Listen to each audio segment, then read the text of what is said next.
issues that Your Honor is telling us now, Malu, you should be familiar with this, and I am told that they will bid by December, just a few weeks from now, and let's see where that Then takes them. bantayan po natin. Sayang naman yung 50 million. Pang-repair pa sana yun ng mga sira-sirang mga...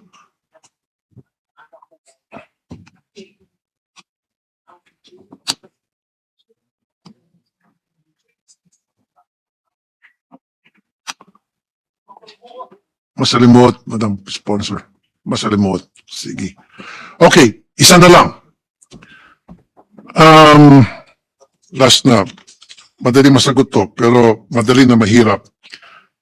Everything is online already and people go online for information. So what modes of online presence do we have para sa information dissemination ng PTB4 to help the government with its information dissemination campaign? Online, do you?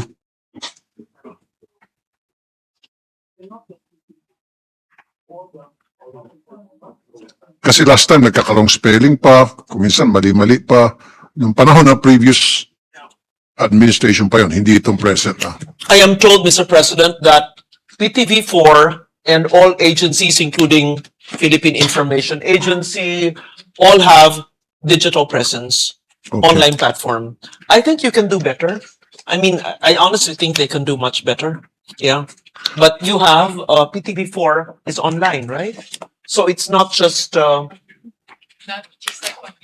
yeah, not just on air, but you have online presence. Yeah. We can watch your shows on Facebook. Mm-mm. Oh, meron kayong following na 2.39 million sa YouTube, which is good. That's good enough. 2.39 million sa YouTube and 6 million sa PTB4. I mean sa Facebook, which is good. Now, ito na yung follow-up question dyan.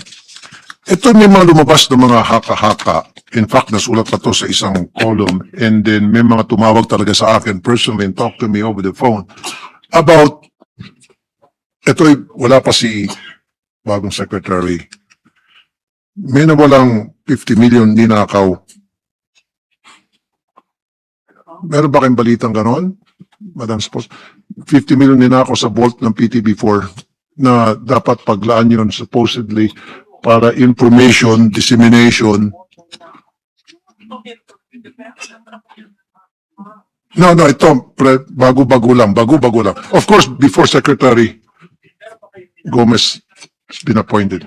50 million nawawala. Pero may mga chismis para sa vlogger daw, pero chismis lang yun. Yun sa akin naman, gusto ko lang malaman, kung meron talagang nawalang 50 million sa vault ng PTB4 na may nagnakaw kasi paalis na sila, pinitik.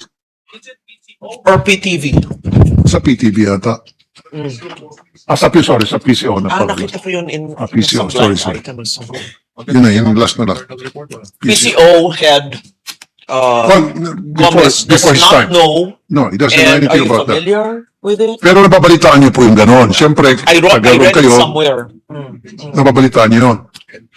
Yes. So may katotohanan po, wala. Kasi you've heard about that. We asked and no police report. So you did investigate. They did investigate.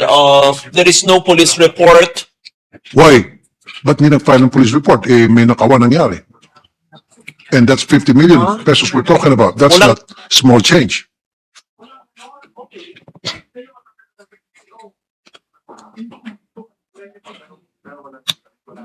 Kaya nga walang police report. Bago lang si Mr. Gomez. Yung mga iba po, matagal na daw sa PCO nandiyan. Wala daw ganun nangyari. Wala. Okay. What do you... I cannot defend, you know? This will go on record as me defending their budget. Maybe in 10, 20 years, people will read it. I just want to make it clear. I was tasked to defend the PCO and attached agencies' budget. But all these controversies and issues that Your Honor are telling us now, I have no knowledge, so I cannot adequately answer you. Just so that, because, you know, it will come out only in fine print in generations to come. Baka sabihin nila, oh, ang dami naman kontrobersya sa mga ahensyang dinedefend ni Senator Legarda para lang maliwanag po. Thank you. So I cannot answer you Okay. because I don't have personal knowledge, and even the chair now, Mr. Gomez, has no idea. Okay. Yes, So at but least- I've read that online. So there's a denial. Yun lang importante. So, hindi nangyari yon. Yeah. Para maliwanag. Okay. I'm not sure na hindi nangyari. Okay. Maaring nangyari, pero hindi po alam nila ngayon. And what's important to me, yung sinabi ni Secretary Gomez, narinig ko kanina, overheard him saying that it is being investigated. So, wala pang result sa ginagawang investigation, Madam Sponsor. It is being investigated if there is truth to these allegations that when in fact there was this 50 million pesos that was stolen from a vault in the PCO office. At least it's being investigated. So can you give us the result of the investigation once the result comes out? Okay, that's all. All of them say they're not familiar with it. They just saw it online. That's all I can tell you, Mr. President. I also read it online. Okay. And Well, in my If case, it wasn't online. Some people really called me up. yes, and I think Talking it about must be investigated because here we are looking for funds for PCO, for PTV, and there are funds, 50 million, which could have rehabilitated the building or paid the Exactly, retirees. precisely, Yes, definitely. assuming Absolutely that's PCO funds and not Yes. personal funds. But why would anyone have 50 million personal funds there? right. Sa loob ng isang vault. Yes. Yeah. Okay, anyway, that's all. In closing, gusto ko pong sabihin na full support po ako sa budget ng PTB4 especially kasi like I said earlier, and you did say that as well, na nandyan po ako nanggaling, dyan po nag-umpisa yung karir ko sa broadcasting at hanggang sa ako po natanggap sa iba't ibang dyaryo, TV stations, radio stations, because of my experience sa PTB4. So, malaking bagay talaga ang PTB4 sa akin. I would say, malaking utang na loob ko sa PTB4 dahil mahal na mahal ko. Because of that, mahal ko ang PTB4. Nanggaling tayo ron eh. So, it hurts me na makita yung kung saan ako nanggaling na yun ang nag-boost ng karir ko, eh mukhang kaawa-awa na ngayon. At wala pa rin pagbabago. Sana magkaroon pagbabago. Of course, I'm going to help like you suggested. Tutulong ako in my own way na gamit ko yung personal funds ko para matulungan ng PTB4. Okay. May I just summarize the amendments that Your Honor wanted to include? May I just summarize? Go ahead, May I, Madam no, Sponsor. may I, just to make sure that you were batting for the retirement, which is 160 million, Okay. right? Do you agree with that? I agree with that. And second, the plantilla positions you were asking about, which is 300 million, Correct. Madam is Sponsor? not in the budget, but the GCG has not approved the reorganization. So may we prioritize the payment of the retirement? And I advise them to put into the NEP the new hires for plantilla, but it's not a NEP because it's a GOCC, but to include it in your corporate budget or your NG subsidy for 2027. And then third, for us to check with COA if they will allow X deals like we used to do 30 years ago, 20 years ago. Okay. And would you amend part of the 158 million for rehabilitation? Would Yes. you move for at least 1/3 maybe, or even 20 million for the ceilings and bathrooms, etc.? Yes, of course. What is your Madam move? Sponsor. What is the amount that Your Honor would like? Whatever PTB4 will suggest to us na sa Na tingin kaya. nila, yun yung Sige, amount we- na kailangan, That's yun yung para amount na naman wag kaya. sabihin na wala Of course, we have tayong to study about. Yes. We have to do some studies first and make some consultations with people na involved dun sa gagawa ng But pagre-repair, our etc. deadline for submission of our amendments was yesterday. So hahabulin ko po today Yes. in whatever amount you would help us decide, assuming the chair would allow us. Yes, okay. And Kasi pangit naman pong nagdiskusyon po tayo ng mahaba, tas wala naman tayong gagawing solusyon. andito yung chair, oh. Di ba? Yung chair ng PCO, no? Si Senator Robin Padilla. Chair of Finance, Senator Sherman. Finance, of course, Yes. and then PCO. Okay. Baka pandapat ni Sen Robin din. Sige. Public Okay. information Thank you. is Sen Robin and Sen, Gatchalian, wait. And the okay. fourth issue would be the theft occurring in PCO, 50 which million, they are not familiar with, which they're still investigating. which are still supposed to investigate. Yes. Okay, that's all.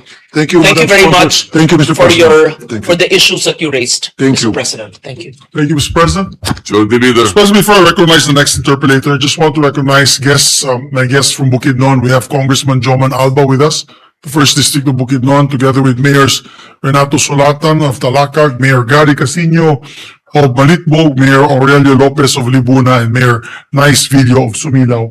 They're here with us, listening into our budget. We welcome the distinguished guests to the Senate. Thank you. So, just to give for the information, next to interpolate will be Senator, President Pro Tem Senator Lacson, after which will be Senator Erwin Tulfo, and then Senator Robin Hood Padilla, Mr. President. The President Pro Temp, Senator Ping Lacson is recognized. Thank you, Mr. President. With the kind permission of our two distinguished colleagues, Senator Erwin and Senator Robin, thank you very much. I only have one point of interest to raise or discuss in this interjection, Mr. President. During the time of then Secretary Sani Coloma, under the presidency of the late President Noynoy Aquino, there was a plan to integrate the three government television stations and convert the same into a public service broadcaster in the mold of the British Broadcasting Corporation, BBC. And this is also budget related kasi it could save the government from providing subsidy to the three stations kasi GOCCs nga. For some reason, the plan was either mothballed or abandoned totally. Now, my question is there any plan to revive that plan? Kasi yung BBC, kumikita ito through advertisements, and it will serve the purpose that a government station is intended to operate. So I think it was a novel idea that should be continued or pursued. Thank Yung you for sale that. ng real estate and other assets ng dalawang stations, pwedeng gawing pang-improve do sa isang station pag na-integrate.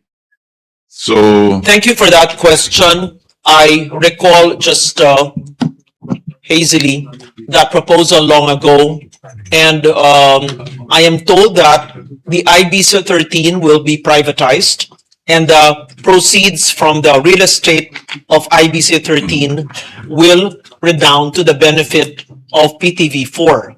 But is it being privatized already? Not yet. no, we should retain a government station, a public service broadcaster, na isa na lang instead na tatlo yung Yes, maintain Mr. natin. President, but they need capital, so IBC 13 is being Yeah, privatized. I know. Because It's when we being integrate, privatized. necessarily, we will sell the assets of the two stations and just retain one TV station, government TV station. Yes, so I believe it's PTV4 that will be retained, and IBC 13 real estate assets will be used to improve PTV4. Whatever, Mr. President, distinguished sponsor, ang point ko lang is, kung pwedeng i-revive yung plan na conceptualized during the time of then Secretary Coloma. And I think it's worth, studying and considering. Since they're mostly new, they will look back into that plan of maybe 15 years ago. I think naka-archive yan doon. Baka Yes, pwede lang yes, i-revive. every administration, we hear of those plans during hearings, but We took it up during budget deliberations then sa plenary yes. when that was brought up. That's why Sometimes- it occurred to me, kaya ako nagpaalam na mag-interject because I think it was a good plan that should be pursued. Yes, Mr. President, they will look into the former plans, 3 administrations ago, Yeah. but We also have ours. you have your own plan, Also developing. developing a similar plan now. Yes, Mr. That's all. President. Thank you very much, Mr. Thank you. President. Thank you.